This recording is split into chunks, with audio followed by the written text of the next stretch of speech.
నమస్కారం, నా పేరు తేజస్విని. బీసీఎన్ న్యూస్ కి స్వాగతం. ముందుగా ముఖ్యాంశాలు. తుంగభద్ర డ్యాం కొత్త గేటు ఏర్పాటుకు యుద్ధ ప్రాతిపదికన చర్యలు మీడియా ముఖంగా స్పష్టం చేసిన మంత్రి నిమ్మల రామానాయుడు. గూడూరు నూతన డీఎస్పీగా రమణ కుమార్ బాధ్యతలు, శాంతి భద్రతల పరిరక్షణకు చర్యలు చేపడతామంటూ స్పష్టం. మాలలకు న్యాయం జరిగేలా శక్తికి మించి పోరాటం చేస్తా అమలాపురం మాలల మహానాడు నిరసన సభలో హామీ ఇచ్చిన ఎమ్మెల్సీ పండుల రవీంద్ర. నా బిడ్డలపై ట్రోలింగ్స్ భరించలేకే ఆత్మహత్యాయత్నం చేశా, ఆసుపత్రిలో చికిత్స పొందుతూ మీడియాకు తెలిపిన దివ్యల మాధురి. ఆంధ్రప్రదేశ్ ముఖ్యమంత్రి నారా చంద్రబాబు నాయుడు ఆదేశాలతో తుంగభద్ర డ్యాం కొత్త గేటు ఏర్పాటుకు యుద్ధ ప్రాతిపదికన పనులు చేపట్టినట్టు మంత్రి నిమ్మల రామానాయుడు స్పష్టం చేశారు. ఆదివారం సచివాలయంలో మంత్రి నిమ్మల రామానాయుడు మీడియాతో మాట్లాడుతూ తుంగభద్ర డ్యాంకు సంబంధించి 19వ గేటు శనివారం రాత్రి కొట్టుకుపోయిందని వెల్లడించారు. ఈ గేటు స్థానంలో కొత్త గేట్ల ఏర్పాటుకు అవసరమైన ఆదేశాలు ఇచ్చినట్లు తెలియజేశారు. తుంగభద్ర గేటు కొట్టుకుపోవడంపై సీఎం చంద్రబాబు నాయుడు సమీక్షించారని తెలియజేశారు. తనతో ప్రిన్సిపల్ సెక్రటరీతో ఎప్పటికప్పుడు పర్యవేక్షిస్తున్నారని మంత్రి నిమ్మల రామానాయుడు తెలిపారు. ప్రజలను అప్రమత్తం చేసేలా కలెక్టర్కు ఆదేశాలు జారీ చేశామని తెలిపారు. డ్యాం నిర్వహణ బాధ్యత కర్ణాటక ప్రభుత్వానిది అయినా ఏపీ వాటా 35% ఉండడంతో పరిస్థితిని ఎప్పటికప్పుడు పర్యవేక్షిస్తున్నామని చెప్పారు. తుంగభద్ర డ్యాం నిర్వహణకు జగన్ ప్రభుత్వం గతంలో ₹1 కూడా విడుదల చేయలేదని మంత్రి నిమ్మల రామానాయుడు ఆరోపించారు. 105 టీఎంసీల నీటి నిల్వ సామర్థ్యం కలిగినటువంటి తుంగభద్ర ప్రాజెక్టుకి సంబంధించినటువంటి మొత్తం 33 గేట్లలో 19వ గేటు రాత్రి సుమారు 11 గంటల సమయానికి కొట్టుకుపోయినటువంటి పరిస్థితుల్లో మన ముఖ్యమంత్రి చంద్రబాబు నాయుడు గారు వెంటనే స్పందించి వెంటనే జలవనరుల శాఖ మంత్రిగా నాతో, అదేవిధంగా మా కార్యదర్శి, మా ఈఎన్సీ ఇంజనీరింగ్ అధికారులందరితో కూడా ఆయన సమీక్ష జరిపి కర్ణాటక అధికారులతోటి మరి సమన్వయం ఎప్పటికప్పుడు చేసుకుంటూ అందులో భాగంగా పర్టికులర్గా ఏదైతే ఈ యొక్క గేట్స్ అమరికలో అత్యంత నిపుణత కలిగినటువంటి కన్నమనాయుడు గారు మొన్న పోలవరం ప్రాజెక్టులో ఆ గేట్ల అమరికలో కూడా ఆయన కీలకంగా వ్యవహరించిన వ్యక్తి. ఆ కన్నం నాయుడు గారి యొక్క సారథ్యంలో ఏదైతే మన రాష్ట్రానికి సంబంధించినటువంటి యొక్క సెంట్రల్ డిజైనింగ్ ఆర్గనైజేషన్ ఏదైతే ఉందో ఆ సిఈ, ఎస్సీ, ఈఈలు వీరందరూ కూడా ఒక బృందంగా ఏర్పడి వెంటనే ఆ కొట్టుకుపోయినటువంటి గేట్కి పునర్నిర్మాణం చేయాలని చంద్రబాబు నాయుడు గారు ఇచ్చిన ఆదేశాలని ఇమ్మీడియట్లీ అమలు చేసుకుంటూ వస్తూ ఉన్నాం. ఏదైతే ఈ యొక్క తుంగభద్ర ప్రాజెక్టు పురాతన ప్రాజెక్టు కావడం వల్ల ఈ యొక్క గేట్కి ఇటువంటి సమస్య వచ్చినప్పుడు ఏదైతే స్టాప్ లాక్ గేట్స్ దీనికి ఆల్టర్నేటివ్ లేకపోవడం వల్ల ఈరోజు 30,000 క్యూసెక్కుల నీరు వరకు కూడా ఆ యొక్క కొట్టుకుపోయిన గేట్ నుంచి కిందకి పోతున్నటువంటి పరిస్థితి. అయితే ఒక్క గేట్ నుంచే ఇంత నీరు పోతే మిగిలిన గేట్స్ కూడా ప్రెషర్ ఏర్పడుతుందనే ఉద్దేశంతో అదేవిధంగా మళ్ళీ కొట్టుకుపోయినటువంటి గేటు స్థానంలో మరొక గేటుని ఏర్పాటు చేయాలి కాబట్టి నీటిని కూడా తగ్గించాలనే ఉద్దేశంతో 90,000 క్యూసెక్కుల నీరు వరకు కూడా క్రిందకి వదులుతున్నామని చెప్పేసి సంబంధిత ప్రాజెక్టు అధికారులు కూడా చెప్పడం జరుగుతూ ఉంది. ఏదైతే ఈ యొక్క కొట్టుకుపోయినటువంటి గేటు సైజు చూస్తే 60 అడుగులు ఇంటూ 20 అడుగులు. అయితే అంత గేట్ని మనం ఇమీడియట్లీ స్టాప్ లాక్ గేట్గా మనం తయారు చేసి పెట్టలేం కాబట్టి దాన్ని ఇప్పుడు 60 ఇంటూ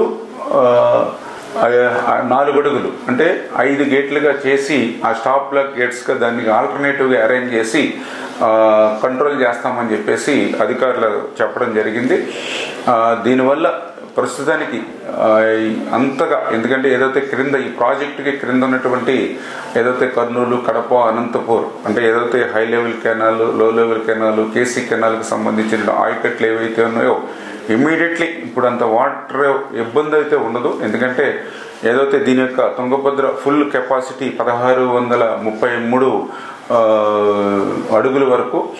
కానీ దీని యొక్క కెనాల్స్ చూసినట్లయితే 1585 లెవెల్కే కెనాల్స్కి వాటర్ వెళ్తుంది కాబట్టి ప్రస్తుతానికైతే త్రాగునీరుకి కానీ సాగునీరుకి కానీ మనకున్నటువంటి జిల్లాలకి సమస్య లేకపోయినప్పటికీ ఈ యొక్క నీటిని నిల్వ చేసుకునేటువంటి సామర్థ్యం తగ్గిపోతుంది కాబట్టి అంటే 105 టీఎంసీల నుంచి 50-40 టీఎంసీలకు వచ్చేస్తుంది కాబట్టి ఫ్యూచర్లో ప్రాబ్లం వస్తుంది కాబట్టి ఈ స్టాప్ లాక్ గేట్స్ ఏవైతే ఉన్నాయో ఇది ఒక 2-3 డేస్లోనే ఇది కంప్లీట్ చేసుకుని రేపు ఫోర్కాస్ట్ కూడా చూస్తే ఆగస్టు 15 తర్వాత మళ్ళీ వర్షాలు వచ్చి మళ్ళీ ఇన్ఫ్లో కూడా ఈ తుంగభద్రకు వస్తుంది కాబట్టి ఈ ఆగస్టులోనే మళ్ళీ 105 టీఎంసీల నీటిని కూడా నిల్వ చేసుకునేటువంటి అవకాశం ఉందని చెప్పేసి అధికారులు కూడా ముఖ్యమంత్రి గారితో సమీక్షలో కూడా చెప్పడం జరిగింది.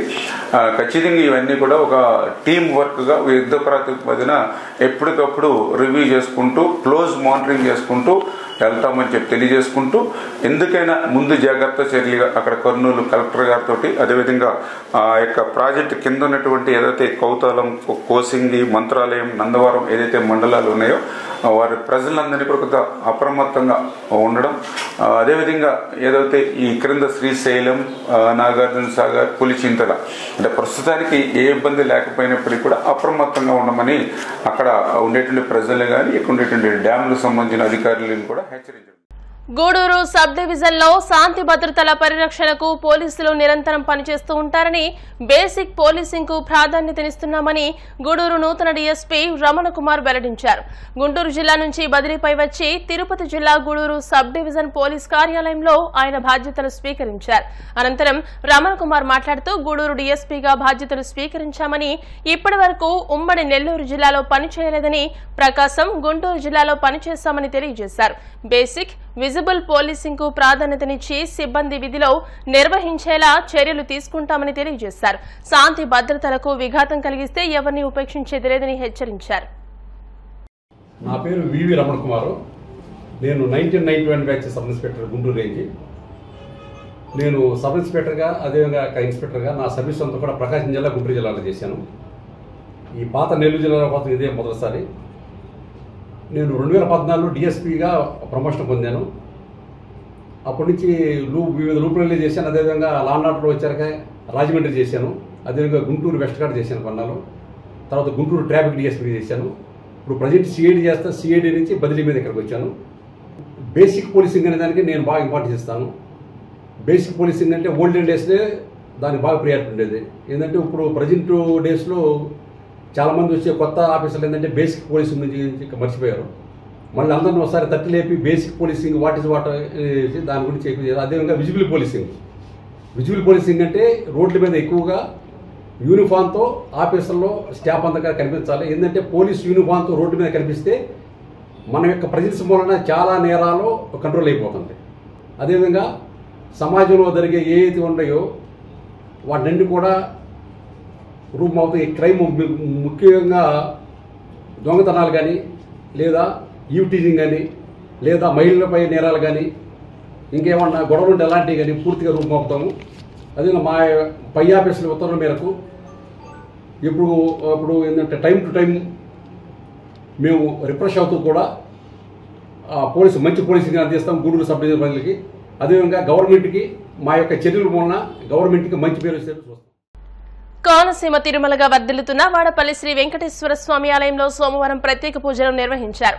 వెంకటేశ్వర స్వామికి మంగళ వాయిద్యాలను శ్రీ స్వామి అమ్మవార్లకు మేల్కొలుపు సేవను నిర్వహించిన అనంతరం స్వామికి ఐశ్వర్యలక్ష్మి హోమాన్ని జరిపించారు.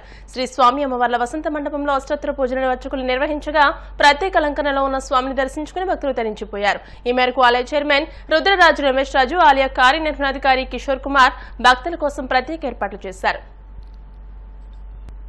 ఎస్సీ వర్గీకరణ వ్యతిరేకిస్తూ కాకినాడలో ఇంద్రపాలెం బ్రిడ్జ్ వద్ద ఉన్న అంబేద్కర్ విగ్రహం వద్ద మాల మహానాడు ఆధ్వర్యంలో నిరసన కార్యక్రమం చేపట్టారు. ముందుగా బీఆర్ అంబేద్కర్ విగ్రహానికి పూలమాలలు వేసి నివాళులర్పించారు.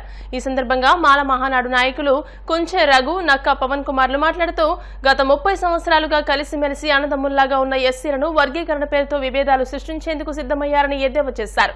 ఈ కార్యక్రమంలో పులగల నానిబాబు, కొంపత్తుల కరుణాకర్, దౌర్ల నరసింహమూర్తి, కందికట్ల మణిబాబు, దారపు సోమేశ్వరరావు, గురునాథ్, కాకిలేటి వీరేంద్ర, కోడి శ్రీను, మరడి హేమంత్ కుమార్, నూతలపాటి క్రిస్టోఫర్, రాయుడు, సత్యనారాయణ, బొడ్డు సత్యనారాయణమూర్తి తదితరులు పాల్గొన్నారు.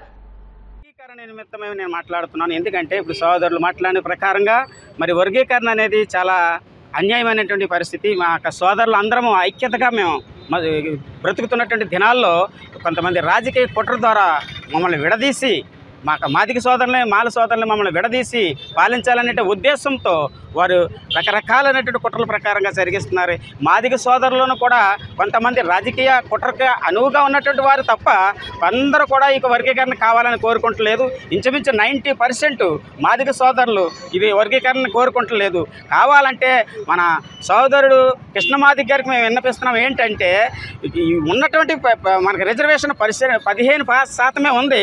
దీని కాకుండా ఇంకనూ ఎక్కువ శాతం రావాలని పోరాటం చేసినట్లయితే వారు మా కలిసి పోరాటం చేసి మనకి ఇంకా కావాల్సినటువంటి రాయితీలు పెంచుకోవాలని నా సోదరుడికి నేను విజ్ఞాపన చేస్తున్నాను ఈ మీడియా పత్రిక ద్వారాగాను. కాబట్టి ఈ యొక్క విధానాన్ని మరి కేంద్ర రాష్ట్ర ప్రభుత్వాలు కూడా ఒకసారి దృష్టికి తీసుకుని ఆలోచన చేసి మరి ఇక ఇటువంటి మాలలకి కానీ మాలో ఉన్నటువంటి ఐక్యత భావాన్ని చెడగొట్టకుండా మేమందరం కూడా ముందుకు సాగేటట్టు మరి సహాయం చేయాలని మేము అడుగుతున్నాము. మరి ఎస్సీలుగా షెడ్యూల్ కులాలుగా ఉంటున్నటువంటి మమ్మల్ని అందరినీ కూడా ఏబిసిడీలుగా మరి విభజించాలని ఒక భయంకరమైనటువంటి రాజకీయ కుట్రకు తెరలేపారు కొంతమంది. మరి మా యొక్క దళిత కమ్యూనిటీలో ఉండేటటువంటి వారు రాజకీయ ప్రయోజనాల కొరకు లబ్ధి పొందడానికి ఎస్సీలుగా ఒక ఎస్సీ చట్టంగా ఉన్నటువంటి మమ్మల్ని అందరినీ కూడా మరి విడదీయాలని వారు చేసినటువంటి ఈ యొక్క వర్గీకరణను మేము వ్యతిరేకిస్తున్నాం. ఏబిసిడీలుగా వర్గీకరించి తర్వాత పూర్తిగా రిజర్వేషన్లు నిలిపివేయాలనేటువంటి మరి ఒక కుట్ర మోడీ గారు చేస్తున్నారు. కేంద్ర రాష్ట్ర ప్రభుత్వాలు దీని మీద చాలా సీరియస్గా ఆలోచిస్తున్నాయి. కాబట్టి దీన్ని మేము ఖండిస్తున్నాం. ఎందుకంటే మరి వర్గీకరించాలని మరి చట్టం చేస్తూ వారు మరలా క్రిమిలేయర్ని తీసుకొచ్చారండి. క్రిమిలేయర్ అంటే అది అంత ఘోరమైందండి. ఆ యొక్క 545 పేజీలు మనము క్షుణ్ణంగా స్టడీ చేసినట్లయితే మరి ఆ యొక్క విషయాలు మనకు అర్థమవుతాయి. పార్లమెంట్లో చట్టం చేసిన తర్వాతే మరి ఆర్టికల్ 351 ప్రకారంగా మరి చర్చ జరగాలి.